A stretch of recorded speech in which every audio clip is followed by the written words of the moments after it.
Excellent. Good evening, everyone, and thank you as always for joining.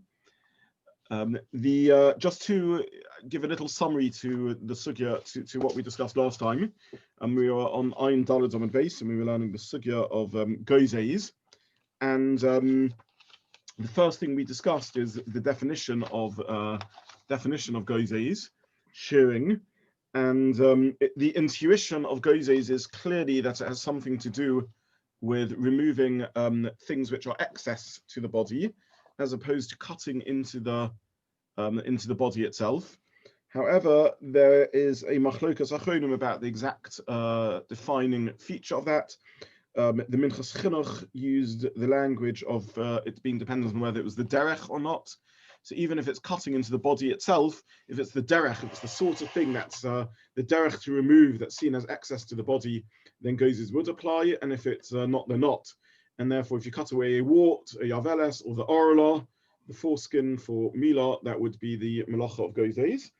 And I think the more mainstream side adopted by the Chasam Sofer and many others is that it is Gozez if it's biologically, physiologically excess to the body, like hair and nails, as opposed to something which is biologically and physiologically part of the body. So that was the first thing we discussed, really just the core of the definition of what Gozez is.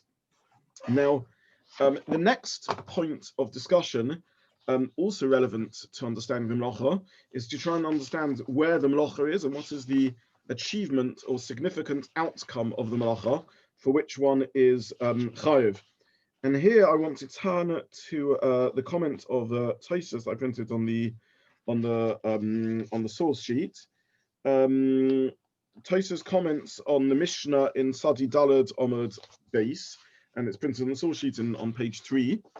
The Mishnah says as follows: Hanotel Sadi Daled Amud Beis, Hanotel Tzipanov Zu Bezu. If one cuts one's nails just by one nail against another, or with one's teeth, if one cuts one's hair, or shvomo, one's moustache, or zikno, one's beard. And the Gemara on that comment, machlokas biyad avol b'kli chayev. So the Mishnah basically has a discussion about whether you're chayev or potter, avol osa, if you cut your beard or your hair or your nails using your mouth or the nails themselves. If you bite your nails, is this the melacha or not of Gozez, or you chayiv or not? On which the Gemara comments that the whole machlokas is because you are doing it with your hands, in other words, in an unusual manner. But if you use a kli, if you cut your hair or your moustache or your nails with a kli, everyone would agree you are chayiv. Now, Tosfos on the spot is bothered by this. And I printed the Tosfos here under source 5 on page 3. Other b'kli divra kol chayiv, says Tosfos Hainu Rabbi Yehuda the mechayiv b'melacha she'ein tzricha legufa. This is according to Rabbi Yehuda, who says you're chayiv for melacha she'ein tzricha legufa. So just to do a little bit of chazara, we saw this in the earlier sugya on Ayin Gimel on the base. There is one of the major machlokas arguments that runs through Masechet Shabbat is whether you are only chayiv for melacha she'ein tzricha legufa, or whether you're even chayiv for melacha she'ein tzricha legufa. Now, there's a machlokas for shonim about what defines a melacha she'ein tzricha legufa and a melacha she'ein tzricha legufa. Rashi says it's defined by whether it is a positive or a negative, meaning is it a removal of a problem or a positive act. Melacha she'ein tzricha legufa means you're doing the melacha for the sake of the melacha itself, for the positive outcome of the melacha. Melacha she'ein tzricha legufa means you're doing the melacha in order to remove a problem. So, for example, Rashi's classic example of a melacha she'ein tzricha legufa is motzias hameis. If you carry something out of the house, not because you want it in the street, but because you don't want it in the house because of smell or whatever it may be, this is not a melacha she'ein tzricha legufa because you don't really want it outside. It's not that you want the totzah, the result of the melacha, which is that it should be outside. It's that you don't want it inside. So that's a melacha she'ein tzricha legufa. It's not needed for the gufa melacha. Similarly, if you catch an animal, not because you want to trap the animal in order to eat the animal or farm the leather of the animal, but you trap the animal because you want to keep it away. You trap an insect to stop the insect stinging you, not because you want the animal. In other words, it's melacha she'ein tzricha legufa. You don't need it. You would rather that you didn't have to do the melacha at all. A melacha she'ein tzricha legufa, according to Rabbi Shimon you're chayiv. If ein tzricha l'gufa, Rabbi Shimon holds your potter, and Rabbi Yehuda says no your potter even if it's ein tzricha l'gufa. This is how Rashi learns the machlokas. Tosfos learns the machlokas of melacha tzricha l'gufa, ein tzricha l'gufa. That each melacha has to be done. L'gufa means for the purpose that the melacha was done in the Mishkan. However, if you do a melacha for a different purpose to that which was done in the Mishkan, then Rabbi Shimon says you're potter and Rabbi Yehuda says you're chayiv. Either way, Rabbi Yehuda has a broader definition of the melacha and Rabbi Shimon has a narrower definition of the melacha. Tosfos here points out that when you're cutting your hair, you would, and the Gemara says, the Mishnah says you are potter or chayiv and machlokas if you cut your hair by biting your hair or cut your nails by biting your nails. However, the Gemara says everyone would agree you are chayiv if you cut your nails with clippers, with a kedi. That means the Gemara considers it Gozez. Now we need to think, it's true that it is Gozez in that it is cutting something excess growing out of the body, and in that sense it's similar to shearing. On the other hand, you have no desire to have the gaziza, you have no desire to get the wool that you are shearing, and therefore Tosfos says this is a melacha she'ein tzricha l'gufa. It's not a melacha that you need for the sake of the melacha. You're doing it to remove the hair or the nail rather than because you genuinely want the removed hair or nail. And therefore, you would only be chayiv according to Rabbi Shimon, not according to Rabbi Yehuda, not according to Rabbi Shimon. So says Tosfos. Now, this comment of Tosfos makes its way into a discussion amongst the poskim, and this leads us to the Shulchan Aruch in source 6. Shulchan Aruch says, "Osa little sa'arav itzipanov, bein b'yad bein b'kli." You're not allowed to cut your nails, your hair, whether with the yad or a kli. V'chayev al shtei saras. You're chayev if you take 2 saras. Now, again, we haven't really so far in Masechet Shabbat gone into the issue of shiurim, the minimum quantity for melachas. Each melacha has a minimum quantity. We discussed this in Bora when we looked at the topic of chatzi shear. Just to remind you on Ayin Daled Amud Aleph, we discussed chatzi shear osum in HaTorah, what the source of chatzi shear is. But every melacha has a minimum shear. Now, the Shulchan Aruch paskins that you cannot cut your nails or your hair. And if you do it with base sa'aros, with a minimum of 2 sa'aros, then you are chayiv. If you do it with 1 sa', you are potter. And the reason is because every melacha needs a shear for the chashivos of the melacha. In the same way as with eating, we're familiar with the shear of a kazayis. If you eat less than a kazayis, you've eaten, but it hasn't got the chashivos, it's not a significant eating, and therefore you're potter. Similarly with melachos, if you don't have a shear, then it's not a significant act, and you are potter. Says the Shulchan Aruch carrying on, if you're plucking white hairs from amongst black hairs, then you're chayiv even on one. Meaning to say, if you're plucking, every melacha needs a significance. Normally, a shearing of 1 hair is insignificant. 2 hairs has an additional significance, and therefore you'd be chayiv if you shear 2 hairs. If you only shear 1 hair, you are potter. However, if your aim is to pluck white hairs from black hairs, in other words, you wish to have a healthy head of black hair, and you remove 1 white hair, there the melacha has a chashivos even with 1 hair, because it's through that you are being mesakein, you're fixing up the whole of your the hair of your head, and therefore you are chayiv. This is analogous to let me just give another example of this sort of way of thinking. The halacha is that with kosev you're only chayiv if you write 2 letters. The melacha of kosev is writing a symbol that carries communication in it, like a letter or a number or the like, and there's a shear, you're only chayiv if you write 2 letters, not 1 letter. However, the Gemara says if you write 1 letter which completes a book or an essay, then you're chayiv even with 1 letter. And as normally 1 letter is just 1 letter, 2 letters carries with it a more significant communication. However, if 1 letter completes a book, then that would be enough to say you're chayiv even within 1 letter. That's the sort of context of this halacha of the Shulchan Aruch. Now, the Magen Avraham comments on this line in the Shulchan Aruch, a parallel comment to Tosfos, and he says the Shulchan Aruch who says you're chayiv for cutting hair or nails, if you have a sufficient shear, is only referring to, according to the opinion that melacha she'ein tzricha l'gufa is potter, it must be you're only chayiv if tzorich l'san, if you need the hair, if you're cutting hair for some particular purpose. This is the comment of the Magen Avraham in source 6. According to the man the melacha she'ein tzricha l'gufa potter, according to the man the melacha she'ein tzricha l'gufa potter, ma'yish tzorich l'saron. This is talking about where you need the hair. Now, this comment of the Magen Avraham is in line with Tosfos. Basically speaking, Tosfos argues that if only a melacha she'tzricha l'gufa is chayiv, if you don't need the hair, this is the melacha she'ein tzricha l'gufa. You don't need the hair. You're doing the melacha to remove the hair, but not because you want the hair. and therefore this is melachos she'ein tzricha legufa. However, this is a very counterintuitive reading in the Shulchan Aruch. It's not normal to want hair. When you cut hair on a human being, you can imagine rare scenarios where you would want the hair for some purpose or other. However, it's certainly not the normal way of doing a haircut. And to argue that the Shulchan Aruch forgot to mention this clause and that there's an additional clause in this halacha not mentioned by the Shulchan Aruch is a little difficult. It's a very forced and difficult reading in the Shulchan Aruch. And to say that the Shulchan Aruch didn't mention that tzarich l'sah is not an easy reading, even if in other cases, which are likely scenarios, you could argue, well, look, it's normal that you're doing it for a particular purpose. To argue that in this case is certainly a difficult reading. Sorry, Gary, did you want to say something? I was just thinking the idea of the chashivot, of just having one or two hairs you're moving for their own sake, also seems a bit strange. Sorry, what seems a little... Oh, to say you're removing one or two hairs for their sake. But it's only one or two. Is it, you think, is that really chashuv? It's a fair point. However, this is a general question in all melachos. A shear always needs some cutoff point.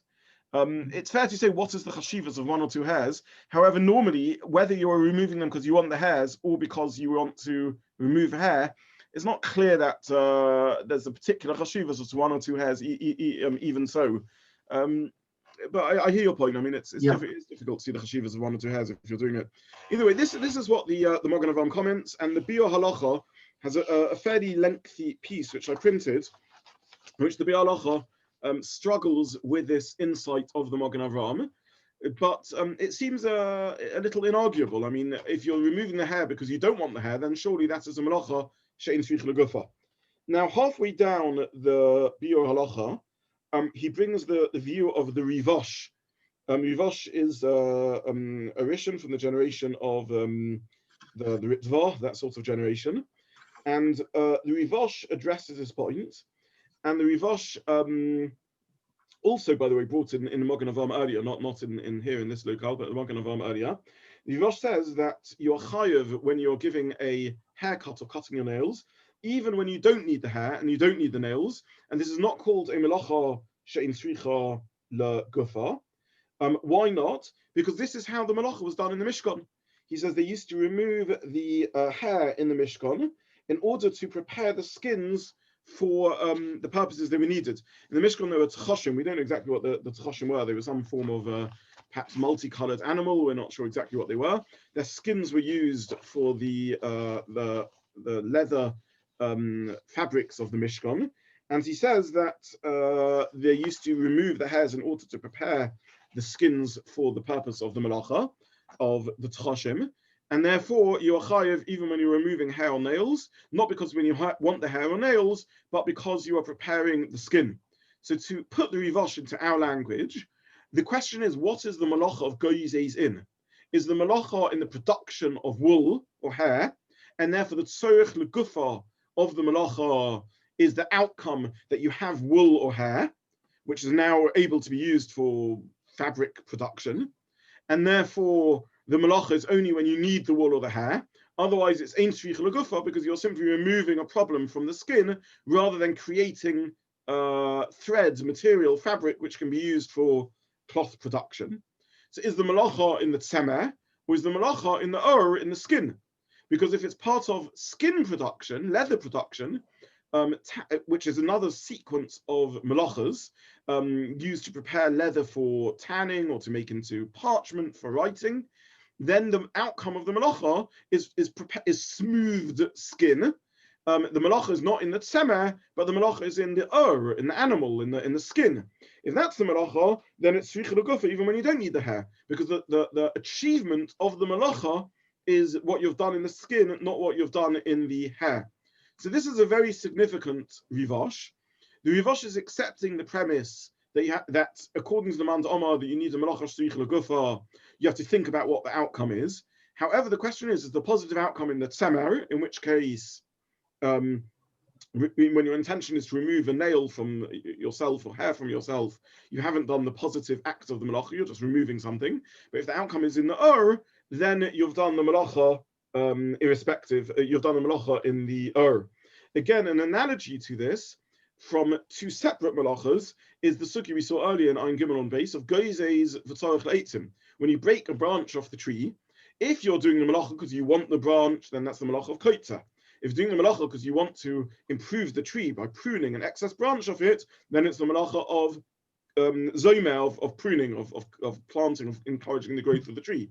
So over here we have the same chakira. When I'm removing the tzemeh, is it for the sake of the tzemeh? And that's the definition of gozez. And then if I'm removing it because I don't want the wool, I don't want the hair, I don't want the nails, it's not the malacha. Or is it malacha in the animal, the skin that's left behind, in which case I do want the malacha. Now, Tosfos. Can I ask about on the rivash? Yes. Would it work the other way around? So if you did want the hair, would he hold that to malacha shenin stricha legufa because he's only interested in the skin? I don't know. I was wondering about this. I'm not sure. So it's a good question. I don't know the answer. It would sound like it, but I'm not sure. Okay. What's it? Sorry, Adam. Yeah. Well, I was just going to ask. I was assuming all along because we had these that this was connected to the wool because the malachas gozez et atzemeh.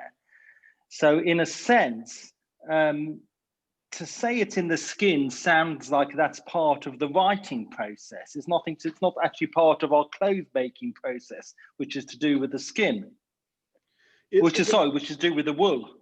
Yeah, it's a very good question, and I don't have a good answer to the question because the chorah at this point of the rivash changes the whole seder that it's shaykh to. The only thing I would add is that the Mishnah's Sidorim, of which order things are connected to, is not identical to the Sidorim in the Mishkan. Because in the Mishkan, for example, as we discussed, they didn't bake bread, which is the Sidura de Pas in the Mishnah, but they boiled herbs to create dyes, which is Mavashel versus Ofer. So the relationship between the way the Mishnah structures the Lamatas Malachas in terms of the four basic human needs of clothing, shelter, food, and communication isn't identical to the reason things were done in the Mishkan. So certainly if you hold that you don't need Melachas Shricha Legufa in the Mishnah, then the Mishnah is not bothering to arrange it with the same purpose as the Mishkan use of the Melachas. However, if you do need Melachas Shricha Legufa, it definitely raises Josh's question, which is the Rivash going to say, as far as saying if you're only doing it for the wool, you wouldn't be chayiv? I don't know. Tosfos would presumably argue on the Rivash. Tosfos would say, no, the Melacha is because you need the wool. Why did they shear in the Mishkan? Because they needed the wool to get tzemeh for the tchelas, for the threads that they used in the fabric of the Mishkan that were dyed blue, and therefore that was the Malacha of Gozez. The Rivash presumably would agree that they were doing Geziza in order to also acquire threads for the Malacha, and therefore possibly the Rivash would argue that they were doing it for both purposes in the Mishkan, and therefore that's enough for the Tzricha Legufa both ways round, which would then answer both questions about how it can be listed in the Mishnah as part of the production of threads. And the Rivash is simply saying that they also did this in the Mishkan for Tchoshim. So what we have though is a machlokas between the Rivash and Tosfos. The Rivash says that the malacha is or also is a malacha in the skin, in the animal. And Tosfos says no, the malacha is only in the thread, in the wool in order to produce wool. Is the Rivash arguing with Rambam as well? Because the Rambam talks about the shear needed, and he's obviously talking about the amount of wool when he's talking about the shear needed. So that wouldn't have any relation to preparing the skin, would it? You're talking about two saros. Yeah.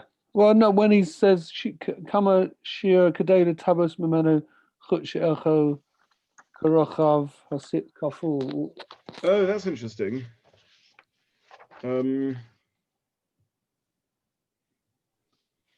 That's interesting. I mean, the Rambam is quoting a Gemara, but you're saying if the Gemara is giving a share of weaving production, what would the Rivash do with that? So he says that the malacha is in the skin, not in the. Mm. I don't know. Again, it's a good question. I haven't thought about this.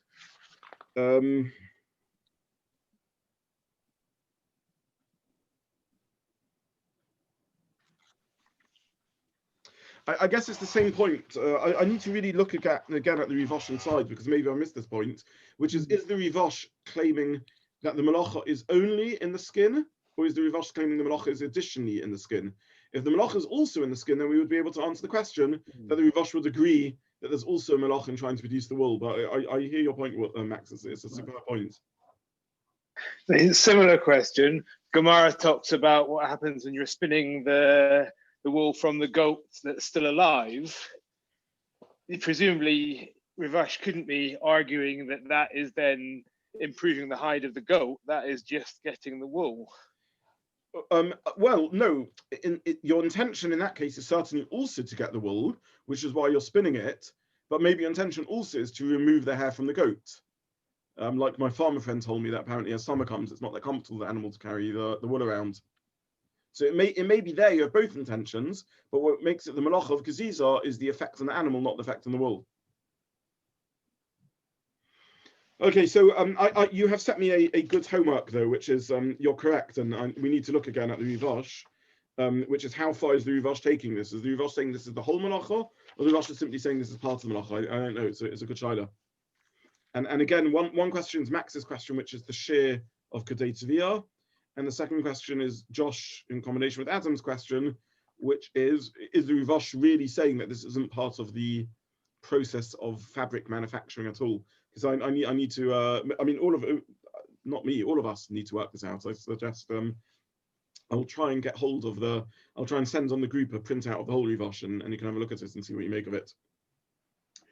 The Biur Halacha, either way, carries on with, I think, an ingenious proof for the model of the Rivosh. And he says as follows, the Biur Halacha. He says, the shear of Gozez is cutting 2 hairs. However, the Shulchan Aruch says that you're chayav, even if you cut 1 hair, when you're removing a white hair from a black head of hair, because there's a chashivas in creating the black head of hair. The person has a vanity and wishes to ensure that they only appear with black hair. Now, the Biur Halacha says as follows. He says, what's this telling us? It's telling us that normally you need 2 hairs for a chashivas, a significance of the melacha. However, here 1 hair is enough because the achievement is significant even by removing 1 hair, because you're left with a healthy head of hair. Now, is the significance larger in the hair that you have plucked? Absolutely not. Where is the increased significance? The increased significance is in the remainder of the hair. That the body left behind now has a black head of hair rather than white hair. So you see that the significance of the melacha is determined, but not by the quantity of hair harvested, sheared, but by the effect on the animal or the human left behind, from whom you are removing the hair. So we see, like the theory of the Rivosh, that the chashivas or a chashivas of the melacha of Gozez, the significance or a significance of the melacha of Gozez is in the person left behind, the body cleared of hair or somewhat cleared of hair, rather than in the hair that now has been harvested and the wool I'm holding in my hand. So this is the I think brilliant proof of the Biur Halacha, that again, if the melacha is in harvesting the wool, the hair, so the shear would be determined by the quantity of the wool, the significance of the hair or wool harvested. But if you see that it's enough of a melacha, even when you only harvest 1, because the hair left behind is more significant, because you removed 1 white hair from a black head of hair, you see that the melacha is also, at least like the Rivosh, in the body left behind, as opposed to in the hair and the body that is plucked. So says the Biur Halacha in a very brilliant proof. He then can I just ask? It's not quite analogous to the case of the writing, because in that case, if I understood correctly, if it's 1 letter but it doesn't complete a book, then you're not chayav. But in the case of the hair, it sounds like from the Shulchan Aruch that it's not that you only have 1 white hair left, right? That it depends. It's about your action. That is correct, but you see that the chashivas of removing a hair can be determined by the effect on the hair left behind. What's more significant when you remove the 1 white hair?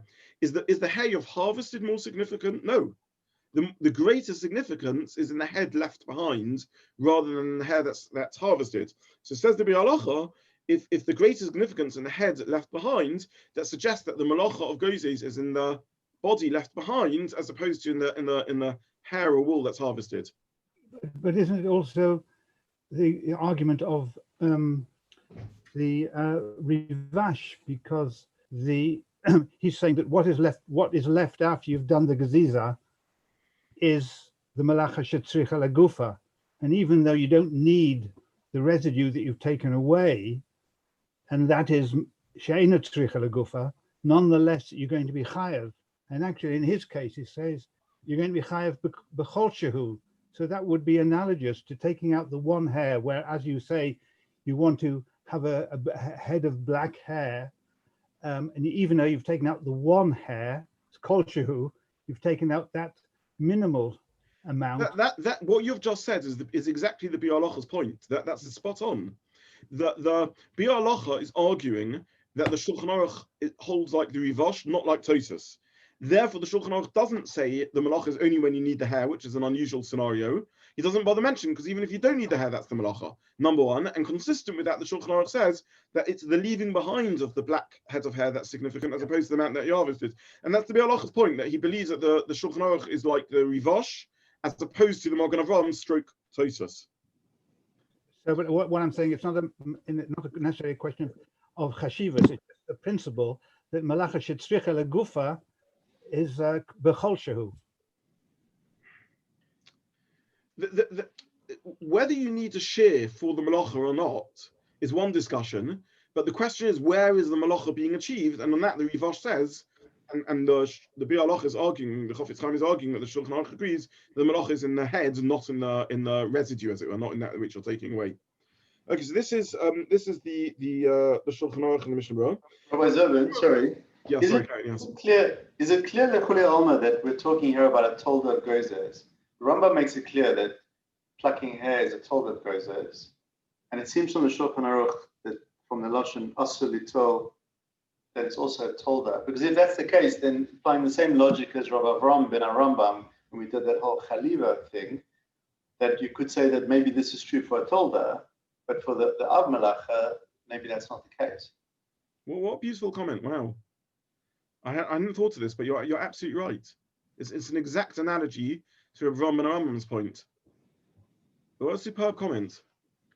Wow, Karen, that is a beautiful shtickle Torah. That's worthy of publishing. It's a fantastic point.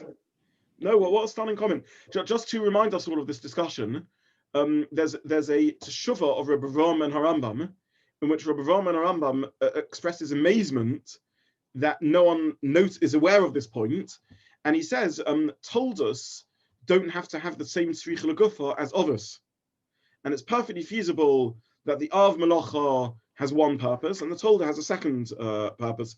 Karen, what was the context of Rabbi Avraham and Rambam? Which Malacha was it that we discussed this? I think it was on Chaliva. It was a Chaliva, and we were arguing whether it was Dash or. That's exactly right. It was in Dosh and the Told of Cholev. That's right. And the whole question of whether it's whether it applies to Gedulei Karka or not. That is exactly right. Yeah. Well, what a beautiful comment. Okay, I want to reflect on it because I hadn't thought of this comment at all. But you are right. Maybe Gozez is in the product, but hair cutting and nail clipping is a tolda in a separate thing. Well, I need to relook at this, and I don't want to comment further on the spot. I want to reflect on this part, but it's a fantastic point, a beautiful point. I'll just remind everyone of Rabbi Zobin and Rambam. There was a large discussion in Tosfos on Ein Gimel Amud Beis, in which Tosfos basically wanted to prove that if cholev, milking a cow, is a tolda of dosh, and a cow is not gedulei karka, isn't a plant growing in the ground, then dosh can't only be a malacha, an agricultural malacha on products growing in the ground. The Rambam contradicts himself. He says that dosh is only in gedulei karka, and he also paskins that cholev is a tolda of dosh. And how can you put the two together? How can cholev be a tolda of dosh, and yet cholev is in an animal, and dosh is only in things which grow in the ground? To which Rabbi Zobin ben Rambam who was questioned about his father's view, he said, I don't understand what you're talking about. No one said cholev is dosh. Cholev is a tolda of dosh, and a tolda can have different rules to an av. So Karen is saying, by extension, it's possible that the tzorich l'guf of a tolda can be different to tzorich l'guf of av. That's a beautiful thought, and it needs reflection upon. But it's a very, very nice ha'ara. Okay, this is the view of this is the Rivash, and this is the view of Tosfos. Those who have time, I would suggest that you read the rest of the Bi'alacha. It's very, very interesting Bi'alacha. The Bi'alacha dismisses his evidence for the Rivash, and he says, I think I can have my cake and eat it. I think it's possible to argue that the malacha is choshuv because it's leaving behind a healthy black head of hair, even though the achievement of the malacha is in getting the wool or the hair, not in the body that's left behind. And the Bi'alacha doesn't believe that the two need to go together, but I'll leave that as a little bit of a homework to have a look at the Bi'alacha. In our next share, I'll try and finish off this topic, and we'll look at alternative models of Gozez and alternative ways of understanding where the achievement of the malacha is, and that will bring us to a conclusion as to what the malacha is, the basic, most fundamental questions of the sugya, which is what is the malacha? In what am I doing the sugya, the malacha? And then we will go back to the Gemara and learn the Gemara in order. But I hope that at least has set us on the road of trying to ask what the malacha is. And Emir Hashem will resume on Sunday. I may try and give more sources before then. I'll try and gauge where everyone is up to. But I definitely suggest it's worth learning through the Bi'alacha if you have the chance. Thank you very much. Wish you all a good evening. Thank you. Thank you. Bye-bye. Good night. Thank you, everyone.